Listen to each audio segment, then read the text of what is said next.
Right, good morning everybody and welcome to our Cabinet meeting on the 7th of March. Welcome to those people who are listening online, and I'd like to offer a very warm welcome to Kirsty Nutton, who is our new Strategic Director for Resources, and I believe your first Cabinet meeting.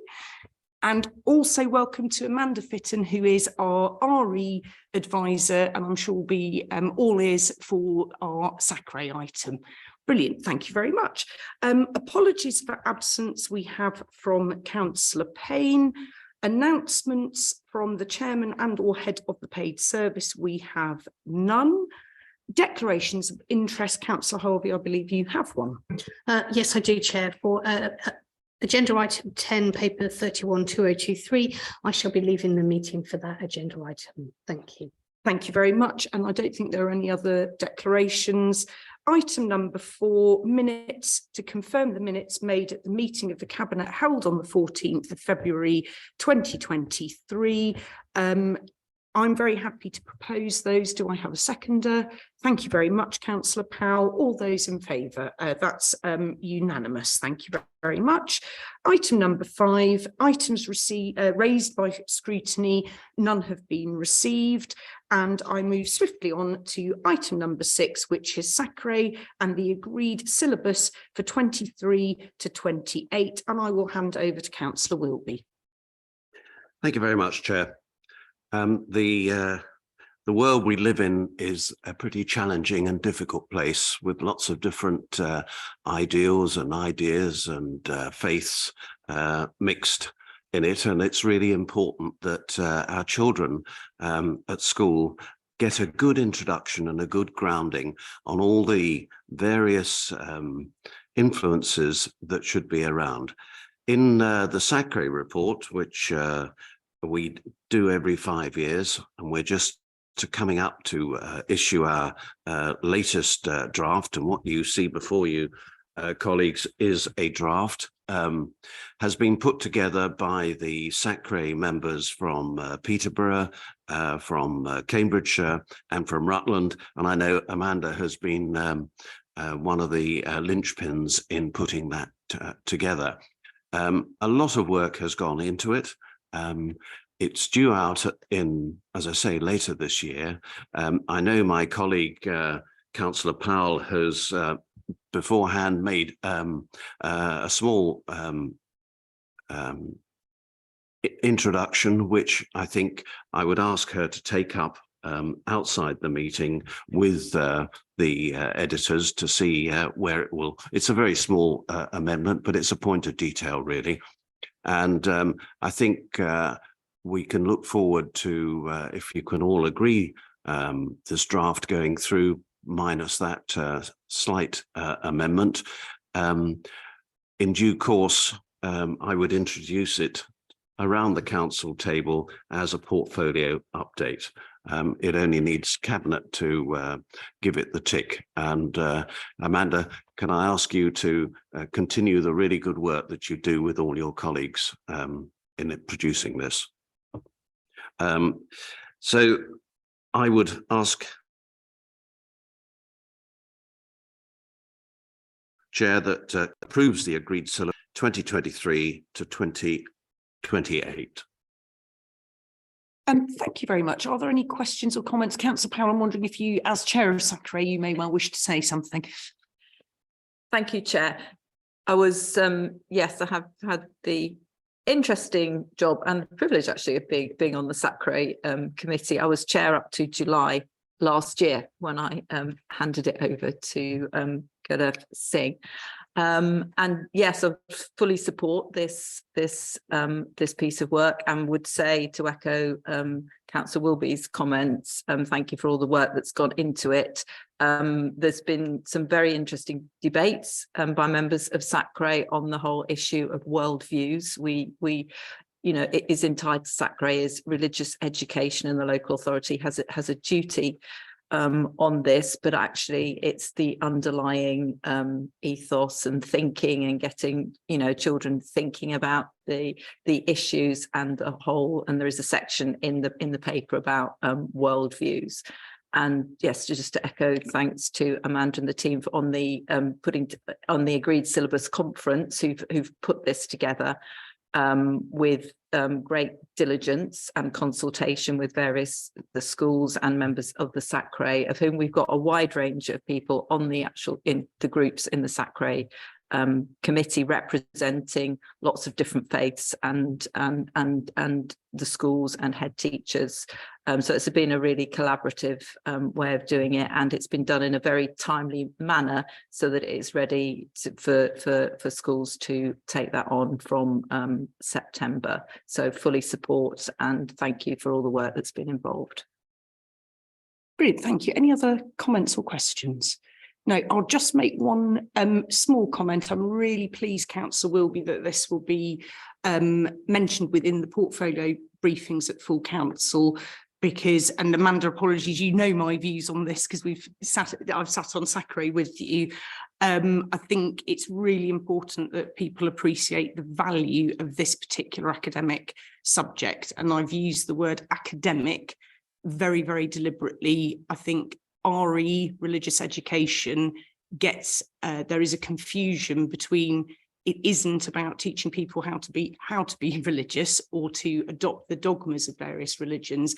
It's actually about teaching children to think philosophically, think about their ethics and their morals. And I'm pleased to see that Ofsted look as though they're picking up on that, because in our climate of inspection, it is very easy for people who are being inspected to focus their practice on what they know they will be inspected on.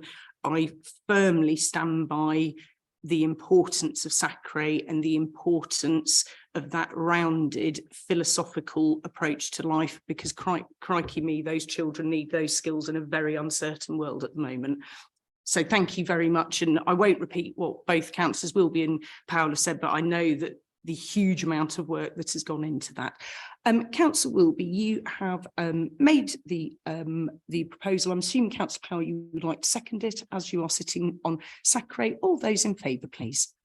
Thank you very much. That is carried unanimously. Would you care to leave the meeting? You are more than welcome to stay. Brilliant, and very nice to see you. Right, members, we'll move on to Schools Capital Programme update, and I will hand back over to the capable hands of Councillor Wilby. Thank you, Chair. Before I go into the CAPMAS thing, let me say that we've been running in series, if you like, almost in parallel, a similar sort of development at Uppingham College, where we've had several bits of work come in, and I would commend the team, both in the planning directorate and in my team of project folk, for keeping a very wary eye on things and making sure that they stay on time and stay within budget. They've done a good job, and you've only got to go to Uppingham College at the moment to see the good works that are there and how that is helping our overall inclusion SEND work that we're doing. Moving to CAPMAS, the CAPMAS project was well thought out, I think, and we know that we have 3 secondary schools, but CAPMAS is the largest, and it's the one that services more of our Rutland folk than any of the others, because both of those lie on the extremities of the county. And so, for instance, Great Casterton College has something like just over 70% of their pupils come from without the county, and Uppingham is pretty similar. But the work ongoing initially was to move the Brightways section of CAPMAS and rehouse it. That went really, really well, and they've moved into the OEP.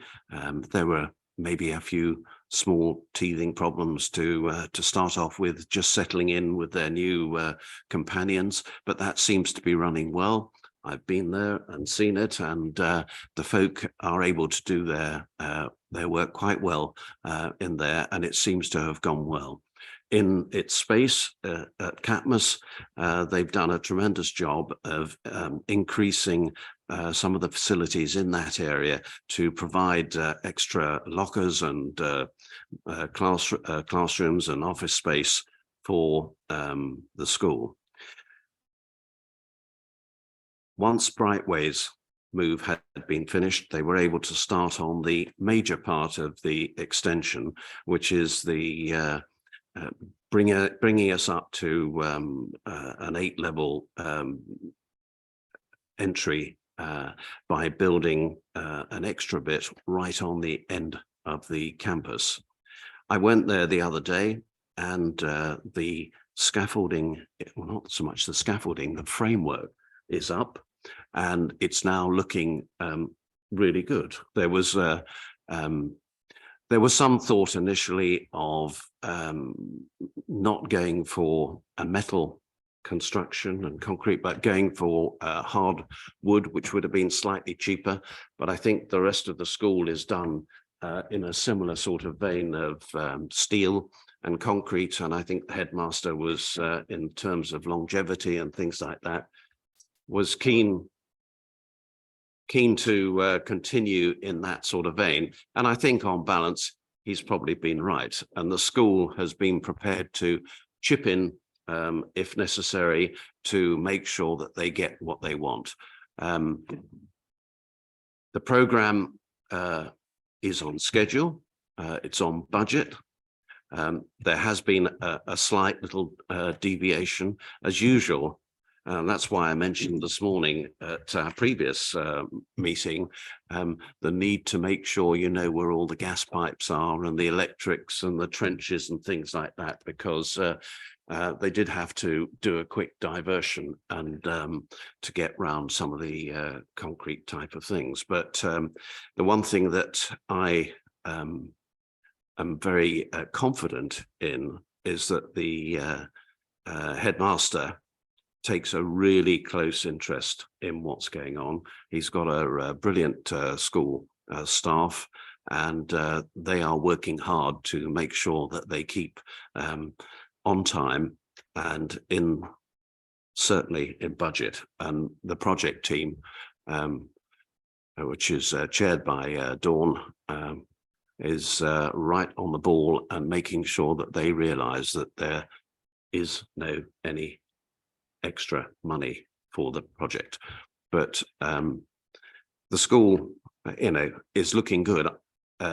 If none of you, if some of you haven't been to the school, I suggest that you try and slip across there at some stage, and particularly at lunchtime or something like that, and just watch all the activities that are going on. Look at the boards which have got all the electronic in my day, there'd have been notice boards with little bits of paper on. These days it's all, digital all over the place, and it looks vibrant, it looks good, and by golly, they're getting the good result. So basically what I would say to you is it's early days yet, but we're keeping a very close eye on it, and we are on track and on time and on budget. Brilliant, thank you. Are there any questions or comments? Yes, Councillor Powell. Thank you. Just to comment, really, just reading this report, which is for noting that it's on track, on time and on budget. There was an element of surprise, because that's not usually what we come to read, but that is really, and we shouldn't be surprised. I would, that should be the standards that we expect, but we all know that construction projects don't go without problems. There's always unknown. So really well done for, such keeping a tight eye on it. And I'd hope that, that's what we're aiming for all our projects. And that is a really high standard that Rutland can expect. So thank you, everybody. Yeah, and I think as well, to add the favourite phrases for anything on budget, on time, I would add, in a very, very, very difficult climate at the moment. And I think you're absolutely right, Councillor Powell, to point towards future projects that involve construction. Clearly, Rutland County Council working in partnership with clear vision, clear eyes on those key milestones. Rutland delivers, and it delivers very well. And thank you ever so much for a very comprehensive update. And I think it's a really encouraging exemplar of just how well this council operates, particularly with its back up against the wall in a very difficult economic climate. So very, very well done. Thank you. We will now move on to item 8, which is review of direct payment rates for personal assistance. And I will hand over to Councillor Harvey. Thank you very much, Chair. I will take the report as read. This is with regard to the direct payment rates for personal assistance. As it demonstrated in the report, this comes out of the Children's and Families Act 2014. Our levels for direct payments have not raised for quite some considerable years. This is a long overdue increase. So consequently, we are looking at increase. It looks like a huge percentage increase, but in fact, if you take that over the 10-year period, it's actually comes out much smaller across the decade. So I would be looking for Cabinet to support me and approve the uplift. I'm happy to take questions. Thank you very much, Councillor Harvey. Any questions or comments? Councillor Bell. Thank you. That is pleasing to note these rates will be uplifted. Can you just reassure Cabinet, or can you just explain a bit more what will happen on an ongoing basis going forward to make sure that these rates aren't left and that we don't have to do a major review every few years, but it can be integrated into our regular review of rates, so that these people who are performing such a key service to our residents are actually properly remunerated for the work that they do, and we're in line with national guidelines on minimum wage, etc. Of course, and I can offer reassurance. There'll be 2 strands to this. The first is, as with other elements of adult social care, and I draw attention to the paper last month, through our transformation programme and things, we're looking at everything across the council, including this. I'm also in discussion with our director if you look at 5.2 of this, the proposed rate takes into account national living wage and employment costs. Obviously, those are nationally set, and I would think there must be some way we can in future bring a paper back to Cabinet within this year where it looks so that on one hand we would have the transformation programme running separately, but additionally any national changes within these we would be able to set a way that they can be increased as per the national guidance and kind of within the yearly wage rises and things, so that we wouldn't have to keep bringing it back all the time. Certainly as portfolio holder and the directorate, we don't want to be back in a position where this hasn't raised for such a long period of time. I think. Yeah, I just wanted to just give some reassurance that it hasn't been neglected.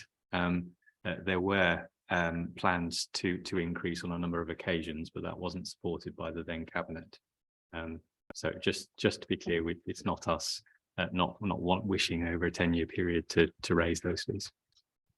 Sorry, and yes, certainly, and I that's why I intend to remove some of it away from political decision making, and certainly, as I said, hence why the 2 aims to it: the transformation end, which you could we can't dictate what any future cabinets may or may not do, but certainly the things around, and I particularly like 5.2, which clearly defines the breakdowns.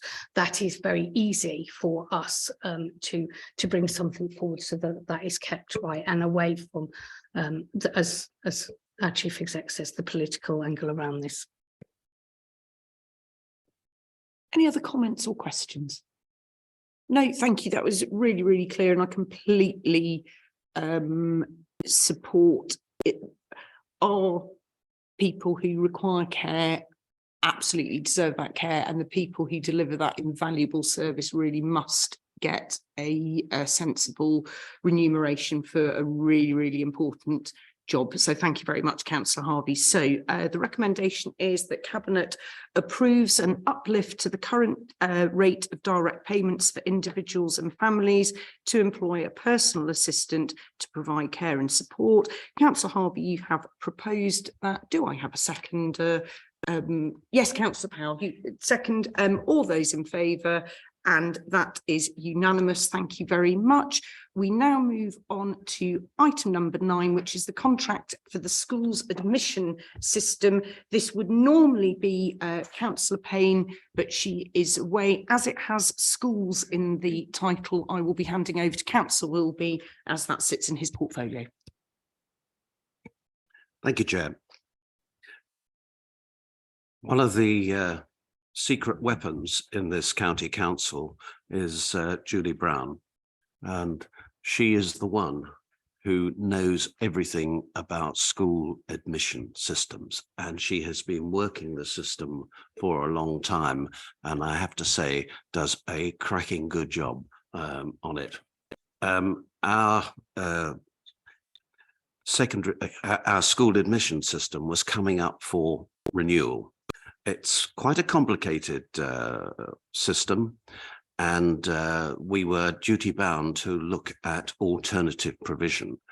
The team who were doing it, led by Andy Nix, did a really good job in looking at it, deciding whether we should move to a different system or stick with the well-loved system that we had, which works well, particularly if you have some inside knowledge on it and can work it well. On balance, they came out in the recommendation that we should stick with our current system, and by chipping away gently with the people, they managed to make a saving on what we would normally expect to pay for the contract. So what I asked the Cabinet for this morning is to approve the direct award of the annual hosting and maintenance contract at an estimated 4-year cost of £354,952, subject to inflation, from the 1st of April this year through to the 31st of March 2027, in accordance with Regulation 33 of the Public Contract Regulations 2015. And that Cabinet notes that this award will give an ongoing saving of around £26,000 per annum from the 1st of April 2023. So basically, we will have a system that is well understood, well operated, and will in the future save us a little bit of money. Thank you very much. Questions or comments? No, and I think what I like about this paper, and I'll say well done to the team and Councillor Payne in her absence, we are always looking to make sure we get best value for money. Sometimes staying with a contract deliverer is the right thing to do. And I think schools admissions, we know, and obviously Council will be, you know, actually having an efficient system, it can be quite a stressful time of year for parents and carers thinking about where their children go, and it's really important that it runs smoothly. So that's very encouraging and clearly very good negotiation happening there. So Councillor Wilby, you have proposed that. I'm very happy to second that. All those in favour? That is unanimous.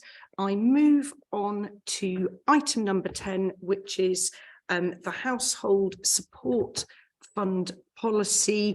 Again, this normally would be Councillor Payne, but in her absence, I will be presenting the paper. And I have to say very briefly, it is very, very clear in the report. This enables us to be agile in distribution of funding that comes through so that we can target those who are most in need, households that are already on existing benefits, but also it looks as though we've got the opportunity to reach out to other targeted people.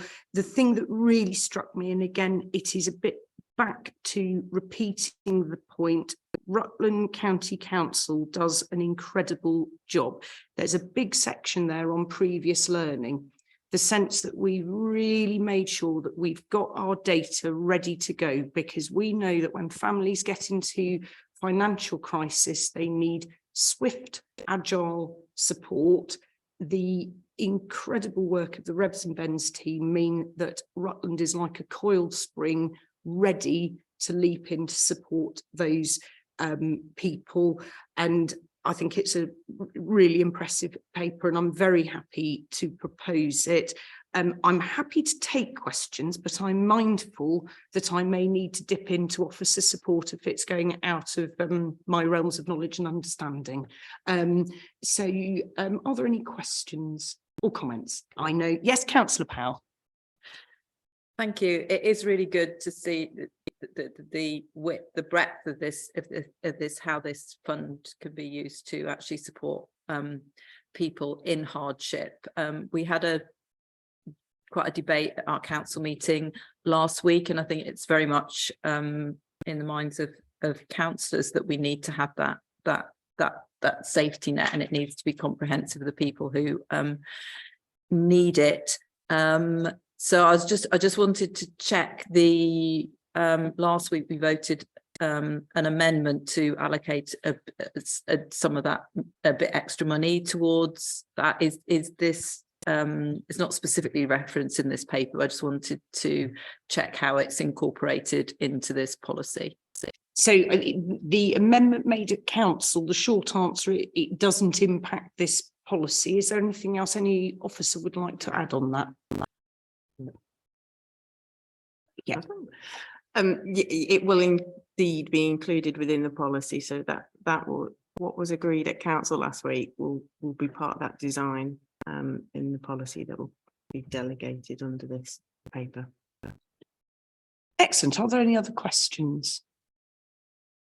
No, good. Right. So we are asked to authorise the Director for Resources in consultation with the Cabinet Member with Portfolio for Finance to finalise the Council's Household Support Fund policy for 23-24 and to make any further changes and finalise any future policies should the scheme continue beyond 23-24. I'm very, very happy to propose that. Do we have a seconder? Thank you very much, Councillor Wilby. All those in favour? That is unanimous, but obviously Councillor Harvey has left the room. Could somebody go and get Councillor Harvey back? Oh, well done, Councillor Harvey. I don't know if it is appropriate to say you have the ears of a bat. Excellent. Right, we will now move on to item number 11, which is the North Luffenham Neighbourhood Plan, and I shall hand over to Councillor Powell. Thank you. We've had quite a few neighbourhood plans coming through in the last few months, which is really good to see. And I know there are some others in the pipeline as communities in the county are actually, you know, working hard on wanting to make a difference, wanting to influence and have a say in how their local communities look like. The neighbourhood plans obviously have to follow the policies and comply with our local plan, which is being developed, but they are an important part of that process. And I think it's really enabling for local communities to do that. It is also a lot of hard work and slog by the people in those villages who actually are putting together these plans in terms of consultations, in terms of getting you know, advice from consultants for people who are volunteers and who are putting this together. So again, congratulations for North Luffenham for getting to this stage and bringing this to Cabinet, and I would fully support them and thank them for all their work. These are long documents, they're not for the faint-hearted, so well done for getting to this stage. There are 5 recommendations, because this is to get it to the next stage of public consultation and independent examination. Would you like me to read out the the 5 recommendations, then we perhaps take them all together. Oh, yes, please, councillor Okay. Powell, that'd be very helpful. So the recommendations are that the draft North Luffenham neighbourhood plan is published for public consultation for a minimum of 6 weeks. That following public consultation, the draft plan and representations received are submitted for independent examination. Thirdly, that the strategic director of places be authorised to appoint an independent examiner in consultation with the North Luffenham neighbourhood plan group. Fourthly, that following receipt of the examiner's report, that the strategic director of places in consultation with the portfolio holder for planning and finance be authorised to publish the county council's decision notice, update the North Luffenham neighbourhood plan and undertake a referendum. 5, subject to the outcome of the referendum, that the strategic director of places in consultation with the portfolio holder for planning and finance be authorised to make the North Luffenham neighbourhood plan part of the development plan for Rutland. Could I just check a point of accuracy on that before? We're referring to the portfolio holder for planning and finance. Should that be portfolio holders, or does it need to be one portfolio holder? Can we just check that? I've only just noticed that as I've read through, sorry. There isn't a portfolio holder for planning and finance. It is usually just delegated to the portfolio holder for planning. Okay, so could we remove that. the and finance, amend the and finance on both of those points? So, Thank you. So we're proposing a removal of and finance. Councillor Powell's proposing that. I'm very happy to second that. All those in favour? Excellent. That is unanimous. Very good spot, Councillor Powell. It's just as I read it out. I'd read it before, but I hadn't actually read it out loud. Thank you. Brilliant. Are there any questions or comments? No, lovely. And I think just to echo what Councillor Powell has said, this is a labour of absolute love, but it is so important that communities use the opportunities to be empowered to shape where their areas look like. And complete hats off to North Luffenham. So Councillor Powell has proposed that. I'm very happy to second that. All those in favour? Super, that's unanimous. We then move on to item 12, which is any items of urgent business, and I believe there are no urgent items received, which moves me swiftly on to item 13, which is the date of the next meeting, which is Tuesday, the 4th of April, and I will declare the meeting closed at 10:32. Thank you very much.